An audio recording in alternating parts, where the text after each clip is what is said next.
ወበረካቱ።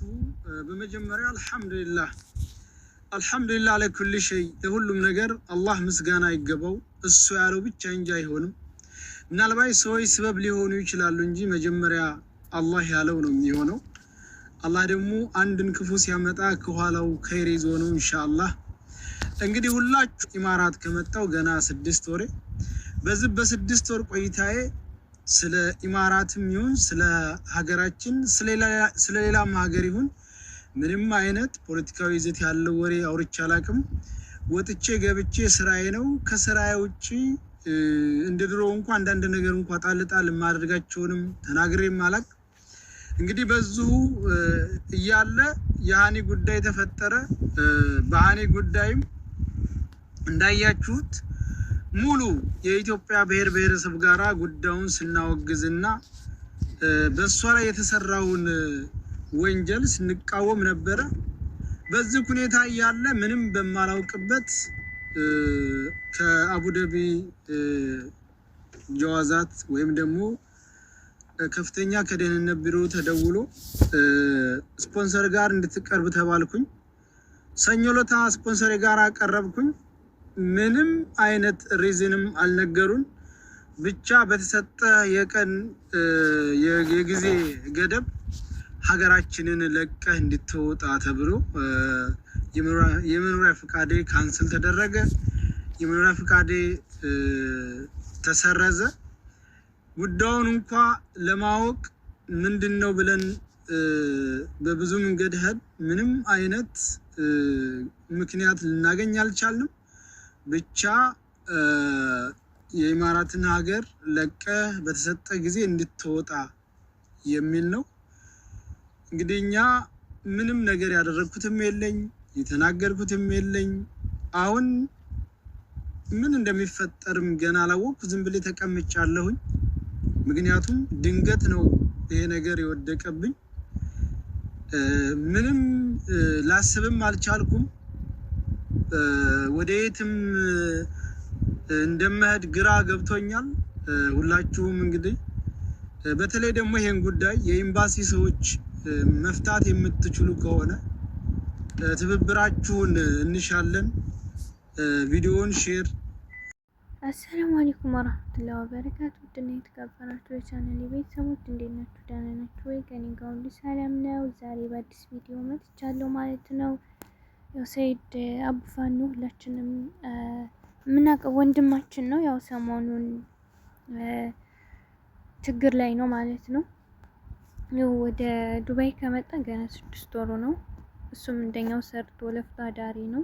ያልፍልኛል ብሎ ስደት መጥቶ ነበር ማለት ነው። ከመጣም አልቆየም ገና 6 ወሩ። ያው ሰሞኑን በሚዘዋወረው ነገር ታውቃላችሁ፣ ስለ ሀና ስለታገተችው እህታችን ጉዳይ ወደ ሚዲያ እንድትወጣ ያደረገው እሱ፣ ብዙ መስዋዕት የከፈለው እሱ ነው። ፍትህ እንድታገኝም ያኔ ወደ ሚዲያ መጥቶ ህዝብ እንዲያውቅ መታገቷንም ህዝብ እንዲያውቅ ያደረገው ዋነኛው እሱ ነው ማለት ነው። እና በዛ መንስኤ ያው ይመስለኛል። ምክንያቱም ግን አልነገሩትም። ከዱባይ በ5 ቀን ውስጥ በዚች 5 ቀን ውስጥ ኢማራትን ለቆ እንዲወጣ ክስ እንትን ብሎብን እንደመጣበት ነው የተናገረው ማለት ነው።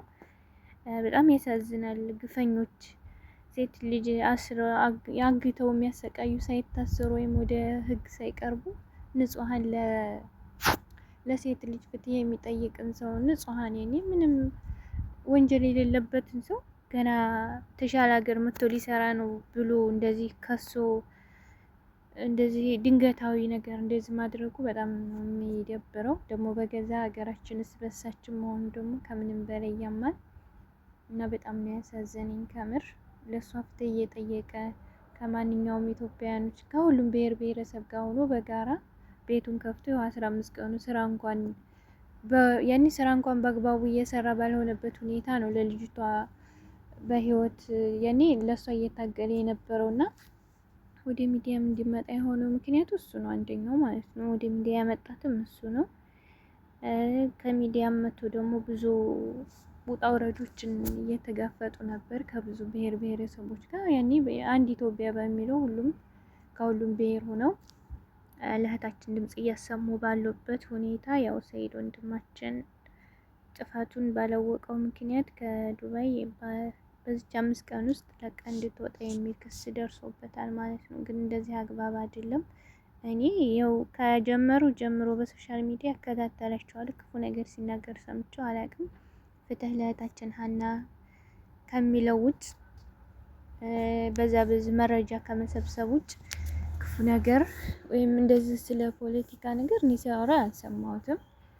እና እንደዚህ ማድረጉ አግባብ አይደለም። ምን ችግር አለው? ሰርቶ ልጆቹን ቢያሳድግ የቲም ልጆቹን ቢያሳድግ ምን ችግር አለው?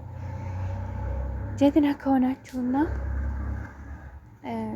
ጀግና ነን የምትሉ ከሆነ ለሴት ልጅ የሚሰማችሁ ከሆነ እዛ የታገተችው እህታችንን ድምጽ በሆናችሁ እሱን ከማሳሰር እዛ ጋር በረሃ ላይ ሴትን እያገቱ የህፃንን ልጅ እናት እያገቱ የሚያሰቃዩት ወንበዴዎችን ለነዛ ድምጽ ሆናችሁ እነዛን ባስያዛችሁ ወንድነት ይሄ ነው እንጂ እንደዚህ ሰርቻ አልፍልኛል ብሎ የተሰደደን አንድ ስደተኛ ገና የሆነች ስህተት ትምሳሌ ብላችሁ ሰው ነው ደግሞ የማይሳሳት የለም። እንደዚህ ማድረጉ ያግባብ አይደለም። ግን ሁሉም ነገር አላህ ያለው ነው የሚሆነው። ለኸይር ነው። አላህ ለኸይር ያርግልህ መጨረሻውን። አላህ እኮ አይቸግረውም። ከዚህ የበለጠውን ኢንሻአላህ መገፋት ጥሩ ነው። መጪውን አላህ ያሳምርልህ። ሰየ ወንድሜ። ግን እስበሳችን እንደዚህ ባንመቃኛኝ ጥሩ ነው ብዬ አስባለሁ። ያኔ እኛ የሀገር ሰዎች ነን። ችግርን በጋራ ተጋፍጠን ማስወገድ እንጂ እንደዚህ በሳችን አንዱ ለአንዱ መቀኛ ሆኖ አንዱ ለአንዱን እየከሰሰ ምክንያት በሌለው ነገር ይሄ አግባብ አይደለም። ግን የሀና ፍትህ ተዳፍኖ ይቀራል ብላችሁ ከሆነ ተሳስታችኋል። ብዙ ኢትዮጵያዊ ወገኖቻችን አሉ። ኢንሻአላህ ፍትህ ይሰማል፣ እሷም ትወጣለች ብለን ተስፋ እናደርጋለን። ሰያን አሰራችሁና የሀና ነገር ተደፋፍኖ የሚቀር መስሏችሁ ከሆነ ተሳስታችኋል። ይሄ አግባብ አይደለም።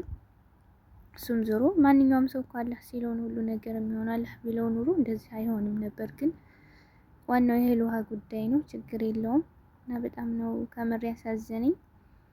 ግን አላህ ይበልጡን ይስጠው ኢንሻአላህ። እና እንደዚህ ባንደራረግ ጥሩ ነው። እኛ ሁላችንም ኢትዮጵያውያኖች ነን። ከተበደለ ጎን ብንቆም ጥሩ ነው። ፍትህ ለሚገባው ፍትህ ብንጠይቅ ጥሩ ነው። ሰያሁን ያን ስራ ነበር እየሰራ የነበረው። ስራውን እንኳን ትቶ ስለ ሀና እየታገለ ያለ ወንድማችን ነበር እና ያሳዝናል።